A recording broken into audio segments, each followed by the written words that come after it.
სინამდვილეში სასაფლაოები ყოველ დგომის წინ საქართველოში სუფთავდებოდა და ეს ადგილობრივი თვითმმართველობის კოდექსის მე-16 მუხლში, სადაც გაწერილი არის ადგილობრივი თვითმმართველობის უფლებამოსილებები, პირდაპირ წერია, რომ არის სწორედ ადგილობრივი თვითმმართველობის უფლებამოსილება და ამას მუნიციპალიტეტები აკეთებდნენ თავისი ყოველგვარი მითითების გარეშე ყოველწლიურად და არა მხოლოდ აღდგომისთვის.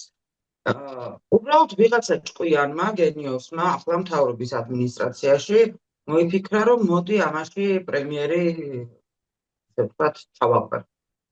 და არა მხოლოდ ჩვენს რეგიონში, აბსოლუტურად ყველა რეგიონში სახელმწიფო რწმუნებულებმა ჩაატარეს აქტირები და იქ მათ შორის განიხილეს ეს საკითხი. და შემდეგ უკვე ყველა მუნიციპალიტეტმა ეს ინფორმაცია გაავრცელა საკუთარი სოციალური გვერდებით. უბრალოდ აქ რაღაცა განსხვავებები მაინც არის. იმ მუნიციპალიტეტებმა, სადაც თავმოყარეობა ცოტა უფრო შერჩათ, გააზიარეს მხოლოდ სახელმწიფო რწმუნებულების ინფორმაცია. ამან დაწერეს თავად ამგვარი ინფორმაცია და ბოლოში მიუთითეს, რომ ამ ყველაფერს აკეთებდნენ პრემიერის დავალებით. აი, ყველაზე თავმოყარეობებმა, მაგალითად, როგორიც არის ახალციხე და ბორჯომი, ამაზე საერთოდ ვიდეოები გააკეთეს და დაიწყეს სწორედ იმით, რომ პრემიერის დავალებით სუფთავებენ სასაფლაოს. ჩახედონ ადგილობრივი თვითმმართველობის კოდექსს, ვისი უფლებამოსილებაა ეს და თუ არა ასრულებენ ამ უფლებამოსილებას, მაშინ ვისი ადგილობრივი თვითმმართველობაა, ვისი მერები არიან და საერთოდ რას აკეთებენ. ძალიან სამწუხაროა, რა თქმა უნდა, მე აქამდე ვიცინოდი ხოლმე, როცა წინა პრემიერის ღარიბაშვილის უშუალო ჩართულობით და დავალებით საახალწლო ნაძვისხეები მართდებოდა ხოლმე. და თურმე ჯერ სადავართ, ახლა სასაფლაოებს ვაწესრიგებთ პრემიერის დავალებით. ზოგადად თუ გადავხედავთ განსაკუთრებით ბოლო პერიოდის ინფორმაციებს, რაც ადგილობრივ თვითმმართველობას ეხება, აბსოლუტურად ჯერ ისედაც ცენტრალიზებული იყო და კიდევ უფრო მეტად ცენტრალიზებული ხდება ეს სისტემა.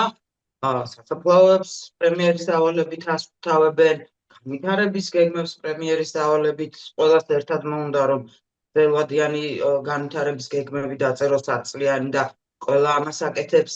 გრანტიც კი, რომელიც ადგილობრივ თვითმმართველობასთან დაკავშირებით გასცა სახელმწიფო გრანტების სააგენტომ, მუნიციპალიტეტების საკრებულოებისთვის ერთიანი რეგლამენტის შემუშავებას ითვალისწინებს. ანუ 64-ვე მუნიციპალიტეტს ერთი შაბლონით უნდა ჰქონდეს მიღებული საკუთარი რეგლამენტი, თითქოს აქამდე ეს საკრებულოები ვერ ფუნქციონირებდნენ საკუთარი რეგლამენტებით, ხო?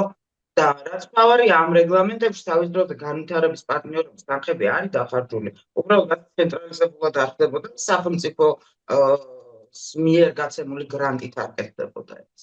მოკლედ, იმის თქმა მინდა, რომ ჩვენ ადგილობრივი თვითმმართველობის ნასახით აღარ შეგვხვდა, მიუხედავად იმისა, რომ ქართული ოცნების ერთ-ერთი უმთავრესი დაპირება სწორედ დეცენტრალიზაცია და თვითმმართველობის რეფორმა იყო. ამას ემატება ისეთი ყურმოჭრილი მერები, როგორიც ჩვენ გვყავს ყველა მუნიციპალიტეტში, უბრალოდ აქ გამოირჩევიან კიდევ უფრო ისინი, ვინც განსაკუთრებულად ცდილობენ აი ამ თავისი მონობის დამტკიცებას.